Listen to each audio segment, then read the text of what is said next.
Welcome back to this Inkscape video tutorial. We are going to talk about one of the most powerful tools in Inkscape, that is called Trace Bitmap. You can find it on Path, then Trace Bitmap. So it's the same thing we did with the Bezier tool, but this time around we're going to let the machine do the work for us. So we can get an image of which we want to trace the edges. So one of the most websites I usually use is Unsplash there. So we can get these free images. I usually like the fashion bit. I have a good taste of fashion there. So Trace Bitmap usually work well with images with a good background, like background with the plain colors. So let me take this one for Shadri. I don't know that the pronunciation was right there. So I go ahead and download that. So you can go ahead and give her a shout out for using one of her best images there.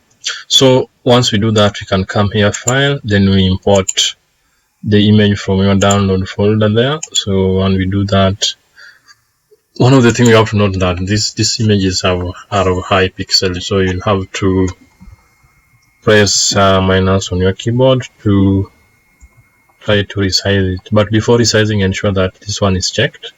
Lock. Once you lock this one, now you can resize the image without it losing the proportionality there. So you can as well press plus on your keyboard to just zoom in a little bit.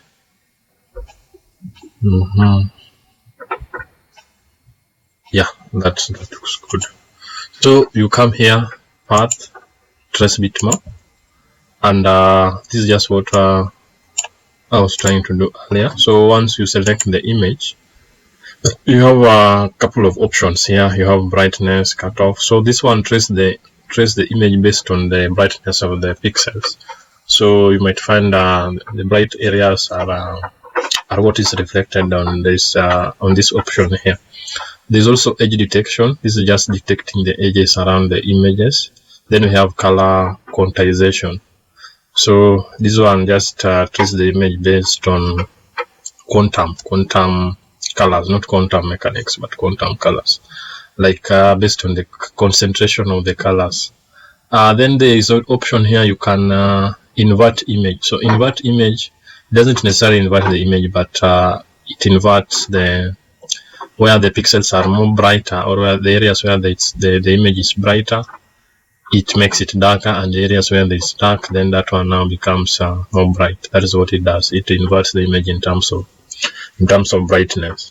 There's also multiple options here, multiple scans. So here you can trace bitmap based on colors. So you can here, this one we have a maximum of around 16 colors. Yeah, oh no, 64, not 16. It has around 64 colors. Then you can, the threshold here, you can play around with it up to a maximum of 1. So, but the lower the better. The lower the better. If you are moving towards 0 or the midpoint, that is better. So let's start with the brightness cutoff. So once you select that, you click here, update. Then you can see now the image is updating.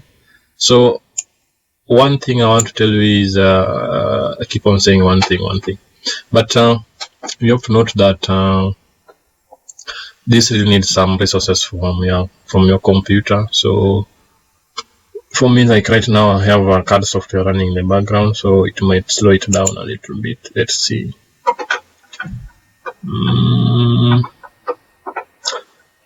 Yeah, this one is, yeah, there you go. So this one is better. It is better than what we did with using the Bezier tool there. But if you can just zoom a little bit, let's try to see and capture the details. You can see now the pixels were more brighter here, so we kind of lose the hand there. But everything else looks good. You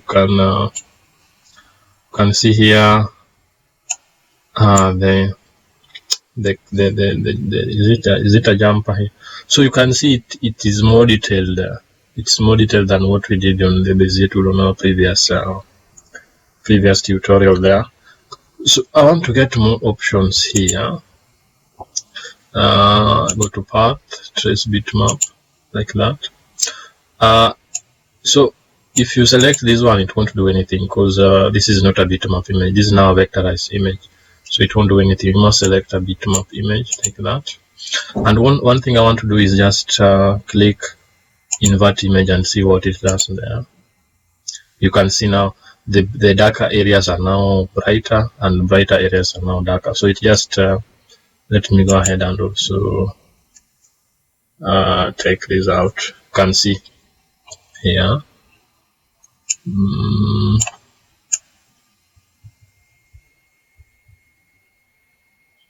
Yeah, you can really notice the difference. The bright areas turns dark and the dark areas turns white or brighter, not white, brighter.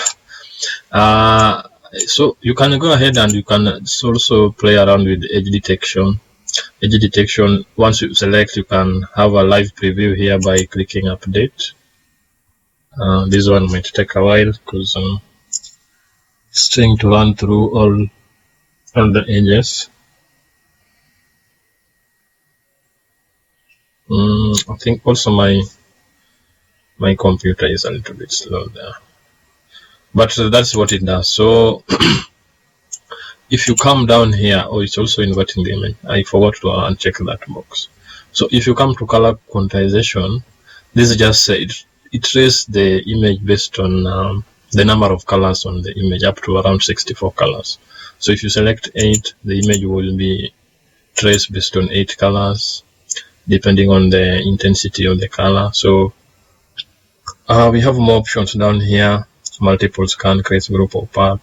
So here you can have brightness types. So maybe you change 4 scans.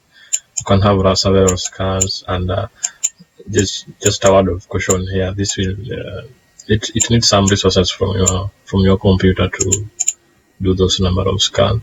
We have colors. Also, this one based on the number of colors you can get up to 64. Then this one is tracing the bitmap based on different shades of gray. If I select this one, the bitmap will trace on different shades of gray there. So you can go ahead and play with that. Once you have these nice images, you can try and play around with it. I can come here and change the fill color there to yellow. Then I can as well drag this one over here to make something cool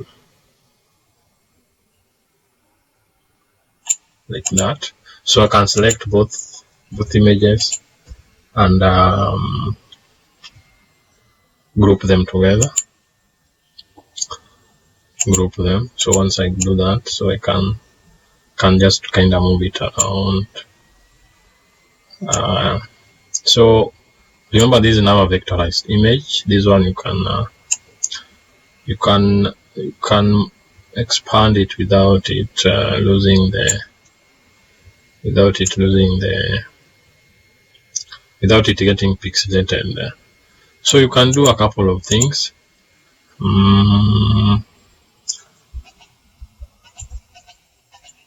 can go there and press Ctrl+Shift+G to ungroup them, so that you can play around with it. We can have this one coming this way, so that you can bring this back. So you can do a couple of things with this trace image. Maybe you are making a poster or something of the sort, and you want to put it on a billboard, and so this vectorized image you want to get pixelated even if you increase the size up to a given scale factor. And this one now you can use it on a billboard if you don't have the source file there. So So this is a cool thing and one of the greatest tool in Inkscape. This is one of my favorite. Please go check different images. You can trace them using the bitmap. You can try different options here. I could not go through all of them because of most of them might require resources from a computer, which mine doesn't have right now. But you can go and try this one out and see if what you can be able to get. So that is it for this tutorial. Please join the discussion in the comments below. If you have any question, if you have something to add, please let me know in the comment section. Appreciate you for watching, and catch you in the next video. Thank you.